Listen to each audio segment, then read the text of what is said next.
গতদিন আমরা যৎকিঞ্চিৎ প্রসঙ্গ এই অনুষ্ঠানে তাই শ্রবণ কীর্তন করেছিলাম, যেখানে আমাদের কথাটি গত দিবস বিশ্রাম নিয়েছিল। অদ্য আমরা ক্রমে ক্রমে ভাগবতের অনন্ত লীলার মধ্যে দিয়ে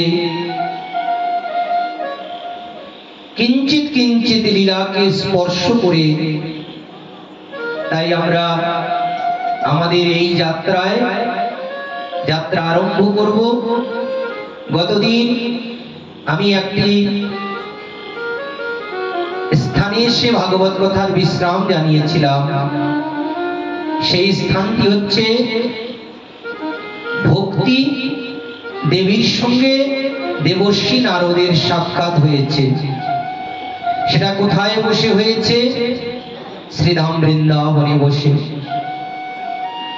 ভক্তি দেবী তাই নিজের দু পুত্রকে নিয়ে যখন বৃন্দাবনে এসেছে, আর তখন দু পুত্রের এই দুরবস্থা দেখে তাই ভক্তি দেবী সেই দেবর্ষী নারদের শ্রীমুখে জানতে চেয়েছেন,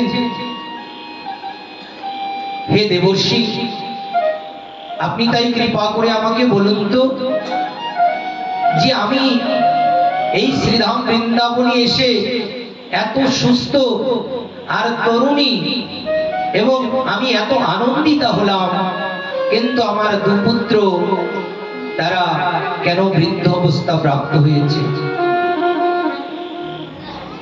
তাই দেবর্ষী নারদ ভক্তির মুখে এই সব বৃত্তান্ত গুলো শুনে তাই মনে মনে তিনি চিন্তা করছেন, তাই তো আমি কেমন করে এই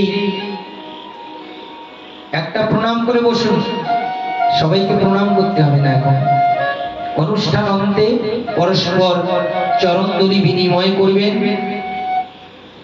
ঠিক আছে? তাই দেবর্ষী নারদ মনে মনে চিন্তা করছে যে কেমন করে তাই ওনাদের ওই অবস্থা থেকে মুক্ত করা যায়।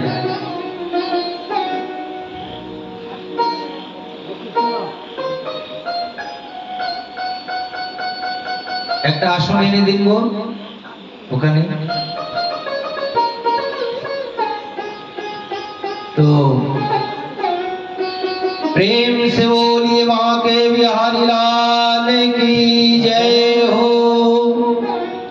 এবার দেবর্ষী নারদ বারে বারে তাদের কানের মধ্যে এই বেদধ্বনি শ্রবণ করাচ্ছে, গীতা পাঠ করছে, অনেক প্রকারের স্তব স্তুতি করছে তাদের কানের কাছে, কিন্তু তারা তাদের সেই বৃদ্ধাবস্থা তাদের দূর হলো না। এখন উনি ভক্তির কথা শ্রবণ করে চিন্তা করলেন, এখন আমি এত প্রচেষ্টা সত্ত্বেও এদেরকে যখন সুস্থ করতে পারিনি, তাই তিনি সাধু সঙ্গের উদ্দেশ্যে বেরিয়ে পড়লেন। আর সাধু সঙ্গের উদ্দেশ্যে যখন বেরিয়ে পড়লেন, তখন এই গোটা পৃথিবী পর্যটন করতে করতে নানা তীর্থে ভ্রমণ করেছেন, নানা ক্ষেত্রে গিয়েছেন, নানা ধামে গিয়েছেন। এবার যেতে যেতে দেবর্ষী কোথায় পৌঁছেছেন? সেই হরিদ্বারে পৌঁছে গেলেন।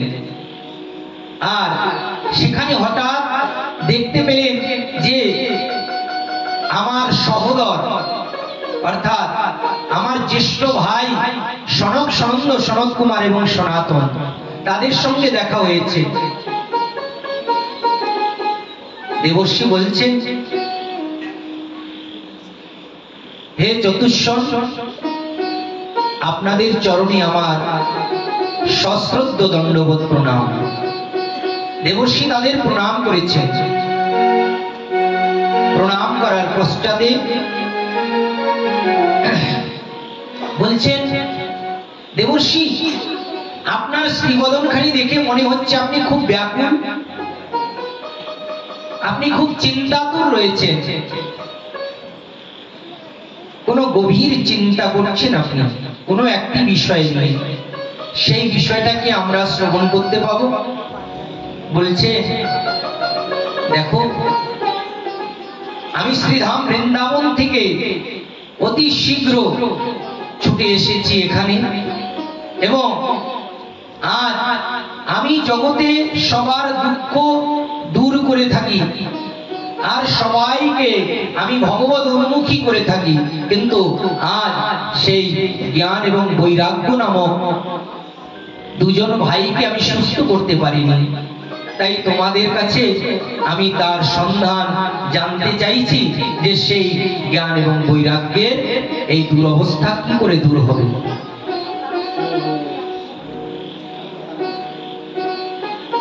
যদিও দেবর্ষি তার পিতার থেকে ভাগবত জেনেছিলেন, কিন্তু এই পারায়ণ বিধিটা তার জানা ছিল না।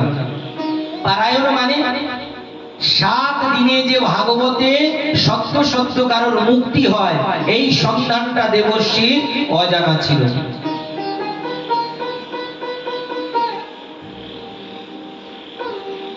তাই